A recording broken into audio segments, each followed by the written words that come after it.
Também quero saudar os irmãos com a paz do Senhor. Quando o pastor Jaba falou que aqui é um hospital, eu me lembrei do tanque de Betilha. Porque todos que estavam ali eram necessitados. E não é diferente de nós também, né? Se eu vim até aqui porque eu necessito, né? E nós vimos que quando Jesus perguntou para aqueles homens se ele queria ficar são, ele disse, não tem um homem que me coloque no tanque. Então, eu acho interessante, irmão, todos aqueles que estavam ali, nenhum deu para dar uma mãozinha para ele, porque era uma oportunidade. De tempo a tempo. Ninguém sabia que hora que vinha, que acontecia. E eles estavam todos ali, era muita gente, irmão. Se nós procurar na Bíblia e ver, era muita gente. E Jesus sabia que aquele homem nunca ia ser curado. A situação dele, irmão, não dava para chegar, alcançar a oportunidade. Não adiantava, ele estava ali porque as pessoas tinham que ser enfermos, traziam e colocavam naquele lugar ali.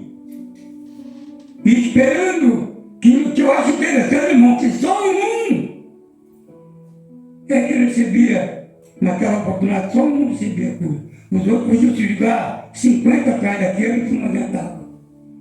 A chance era só de um. E nós tivemos um privilégio, irmão, que a sorte nossa é para todos. Quando a água é agitada, aleluia! Se a água for agitada aqui nesta noite, se o ambiente for agitado, todos participam. E ele não, ele era só aquele que conseguisse. E Jesus disse para ele que a edificação, ele ficou até na expectativa, dizendo, não tem um homem que me coloque no tanque quando a água é agitada. E Jesus disse para ele, então, pega a tua cama e vai. E não conta para ninguém. Interessante mesmo. Jesus nunca quis dizer para ele, pega a tua cama. Eu creio, irmão, que a cama dele era uma esteira. Não conhece que é uma esteira? Que todos os paralíticos que eu conheci, nós tínhamos aqui no Macaco, a cama deles era uma esteira, que era fácil de sacudir. Aleluia! E ele somente rolou, irmão, quando as coisas eram levinhas. Não é pesado não. Porque Jesus disse, o meu jugo é suave e o meu fardo é leve. A cama não era pesada não, era leve. E quando ele chegou num outro lugar, que Jesus passou ali, foi para a festa. E diz, irmão, eu nunca vi assim, não me aprofundei, mas eu já vi pregador pregar, que ele também foi para a festa junto. Interessante, né? Um homem que estava ali parado, 38 anos, e dali ele foi para a festa. Ele perseguiu Jesus, ou seguiu Jesus. E lá, quando alguém perguntou para ele, quem que fez aquilo com ele? Ele disse, eu não sei. Não sei quem fez isso comigo. E de repente ele estava na festa, e Jesus passa na frente dele. Isso o pregador pregou, eu nunca vi bem a história, né? Mas eu vi um pregador pregar, nesses 50 anos de fé. E ele pegou aquele rabo também, foi ele! Aleluia! Privilégio de poder dizer que foi ele. Né? Eu não canto o hino que tudo é dele, tudo é para ele. E o Paraí também disse, foi ele. Aleluia! Se não fosse ele, irmão, hoje eu não estaria aqui. Por quê, irmão? Porque não tem nada para me atrair. Não tem nada, irmão, que atrai nós para a gente aqui.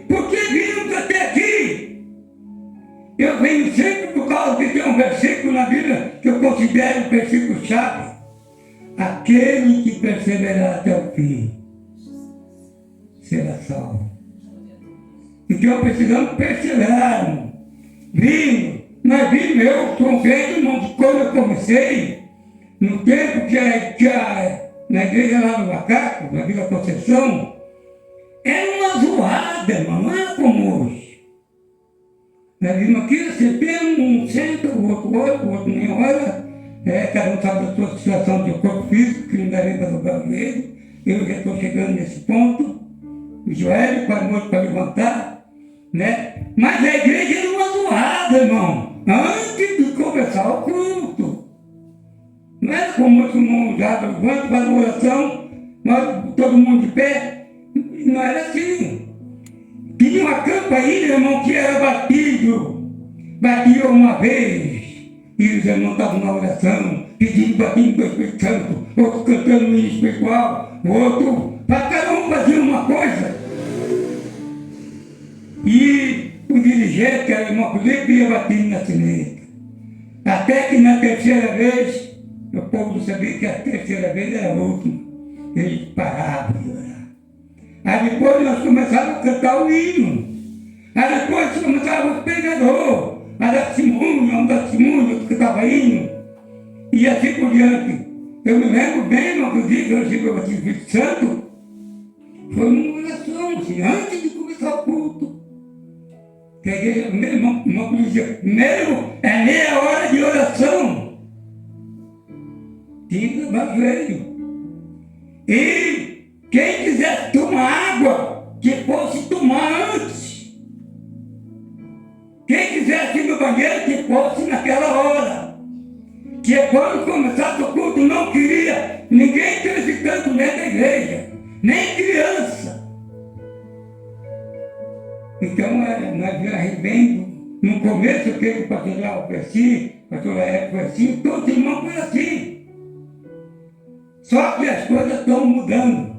Eu vou parar aí por aqui, senão vou tomar muito tempo. Mas nós não podemos mudar, irmão. A gente vê que o mundo mudou em tudo. Não tem quem possa segurar. Mudou e mudou. Às vezes, eu hoje admiro, irmão, quando um jovem, quando uma criança, quando um jovem, quando um moço estão na igreja. Isso é privilégio, irmão. No mundo de hoje, ainda procurar vir aqui escutar o pastor Galo, o pastor Léo, o irmão Maurício, as irmãs, né? Então isso é privilégio. Eu quero agradecer a minha oportunidade, não vou ler, eu ia ler só um versículo que está em Apocalipse 12:17, que eu falo muito da pedra branca, mas eu não leio. Os irmãos não devem ter essa pedra, né? Então é Apocalipse, o 2 e o versículo 17, vocês vão ver aonde que está essa pedra.